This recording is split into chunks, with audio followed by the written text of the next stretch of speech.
In a company of friends, there is always the problem solver, the caring kind, and the spoiler.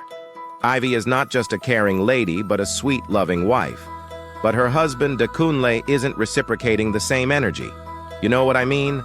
Okay, let me explain more, Simi. Their daughter, who's studying in the UK, has just been accepted into 2 Ivy League schools, Princeton and Brown. She wanted her parents' opinion on which one to choose. I guess this should call for a celebration, but Dekunle always has excuses for everything. He never has time for his wife or anything else. Do you know the most sickening part? He hasn't touched her in months. How about Abik? You may be seeing her in this state, but she is a strong and decisive lady. Like I called her, the problem solver. Abik still mourns her husband, Tyrone.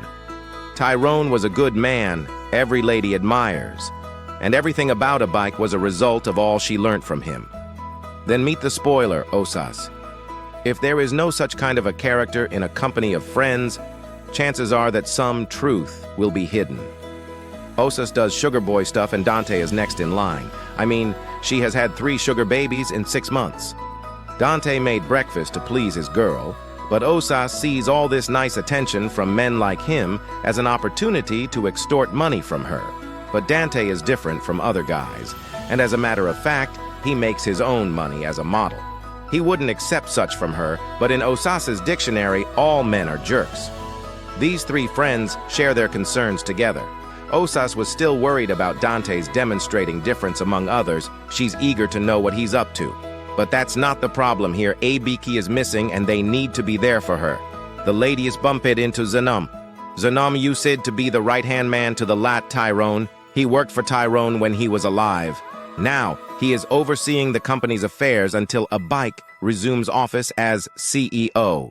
As much as the ladies wanted her to get back and move on with life, Zanam also wants her to get back on her feet to continue from where Tyrone stopped, because the situation in the office is getting bad, and she needs to know. Abike's situation is really getting worse.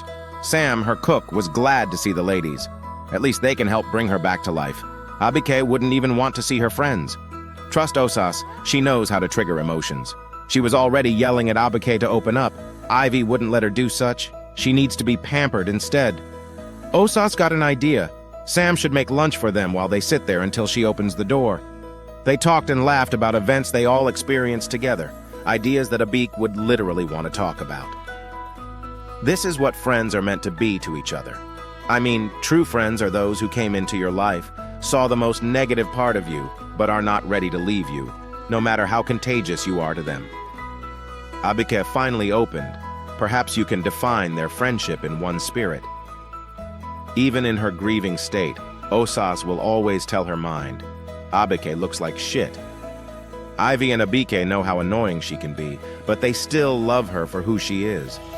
Osas wanted Abike to go out for lunch with the girls, but not today. She has to put herself together, but tomorrow will be fine for the girls. Even though she wouldn't cry again, she could still grasp his presence.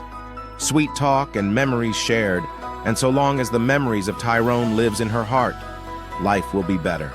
Osas owns Camelot Spa.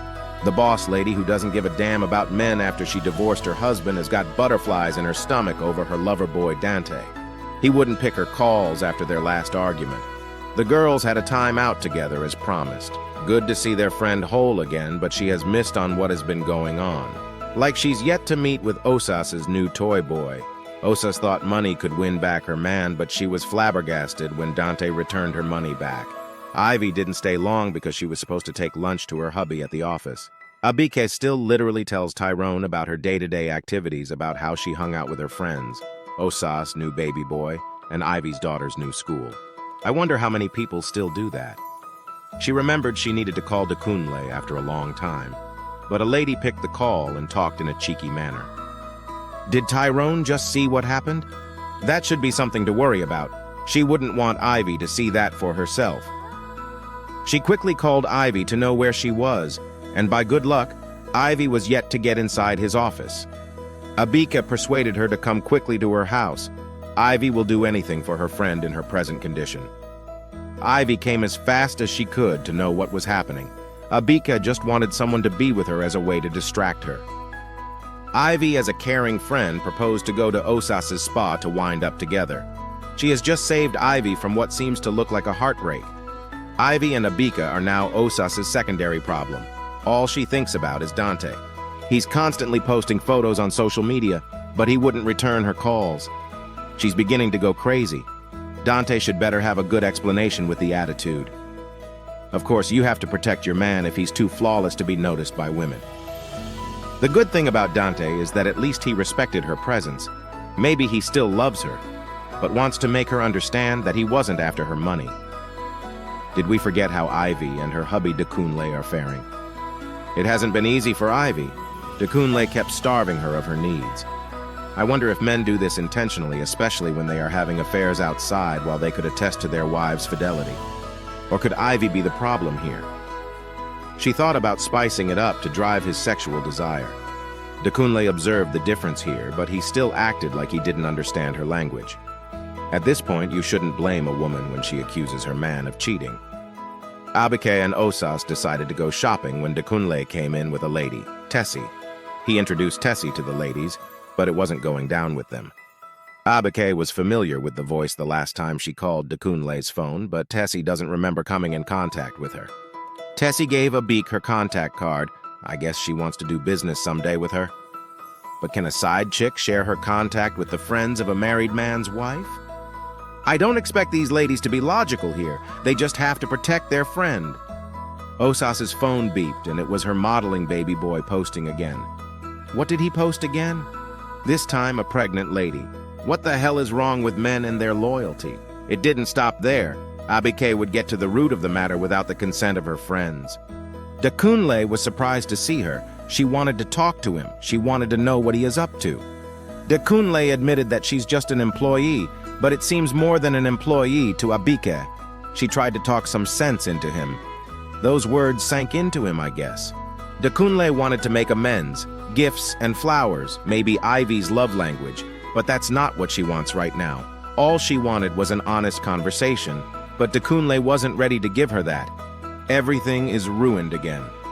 Osas's problem is getting beyond imagination, that it's beginning to drain her health. She needs to check herself up.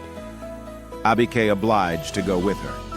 Abike waited at the reception while she went to see her doctor. To keep up with her time, she picked up a leaflet to read when a pregnant lady walked in. Abike didn't notice until she was distracted by her. The face looked familiar. They talked for a while, especially about the leaflet she was holding, and how it has helped a lot of people passing through pains or have lost someone. It is the grief therapy. She was here for the same reason, and advised Abike also to join if she wanted. She told Osas who she ran into. Osas wouldn't leave the hospital until she sees the woman who has got the balls to take her man from her. It wasn't a good idea, though. Osas told Abike that she needed to join the therapy session, at least if not for the reason that she needed to heal from the loss of her husband, but to find out who the pregnant lady truly is. Ivy called crying. She thinks Dekunle is having an affair. The ladies came around to comfort her. Osas thinks what the girls need right now is to go bowling. Even though the girls aren't okay with the suggestion, Osas always has her way with her conviction. Osas just wanted to kill two birds with a stone, keep an eye on Dante, and have fun with the girls. Abike got in first to find Dekunle being unreasonable again with his side chick Tessie. She made sure Ivy didn't see her husband.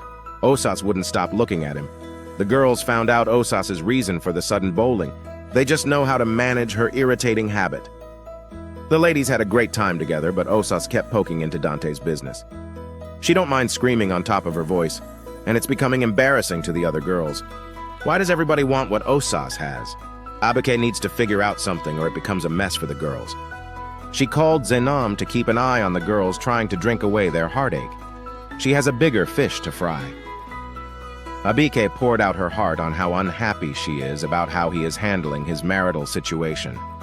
He is surprised to know that his wife is at the same venue. Abike didn't stop there. She also confronted Tessie and warned her about the dangerous journey she was about to take. Dekunle should take his wife home and save his marriage. Zenam has been calling all these while. It's an opportunity to talk to Abike of the company she abandoned for other reasons. She will think about it, but now she has to keep an eye on her friends. It's morning now. Ivy patiently waits for Dekunle to start the conversation. I guess what this couple needs is time for themselves to talk to each other. But Dekunle knows how to mess things up. How possible is it for a man to successfully lead his company yet fails in his home? Osas, on the flip side, is in a whole mess now. She can't think straight anymore. What she does now is to gobble tubs of ice cream talking to Abike and hoping that Dante gets back to his senses. But Dante wouldn't leave his pregnant girlfriend for Osas. Abike has to be sure before they come to conclusions. The only way is the grief therapy session. She heard the pregnant lady's story. Dante is not really the kind of guy the ladies thought. As she was about to leave the hospital, Ivy called. She believes that Dekunle is having an affair. She tried to calm Ivy down and told her to come over to her house. After the call, she called Tessie to meet with her. Abike wants to get this right this time. Her friends were once there for her when she lost Tyrone. Now is her turn to pay the same kind. Tessie thinks Dekunle is her father until she got the information earlier that day that he wasn't, perhaps via a DNA test. Her proof was the journal she found in her late mother's room, who died 6 months ago. That was her reason for getting attached to him, because she needed someone very close. She never had anything intimate with him. She also attests to the fact that Dekunle loves his wife and talks about her every time. He is a good man. How do Abike tell these silly friends of hers that they need to apologize to their men and stop being paranoid? She invited them both for dinner. She has got news. They have to sit down to talk. Abike told her friends about all her findings. Neither Dekunle nor Dante was cheating on them.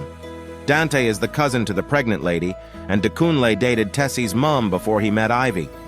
These ladies need to go get their men or forever lose them. Tessie resigned from the office when she found out that Dekunle wasn't her father. But Dekunle never knew all that had happened and why her sudden resignation. He opened up to her about his recent attitudes. He has testicular cancer. Although he is undergoing treatment, unfortunately he has erectile dysfunction until the treatment is completed. That isn't a good reason why he should put up with his rascal attitude. I guess it was high time he focused since Tessie was gone. And after little or no effort, everyone was happy again. Love is the language that rules the universe. Finding, being, falling in love can truly be a beautiful experience that you can never forget. Thanks for watching. Please comment your thoughts and also like and share this video for more super amazing videos that we are bringing to you. And if you're watching from our YouTube channel, you can also subscribe and turn on your notification for more. Thank you.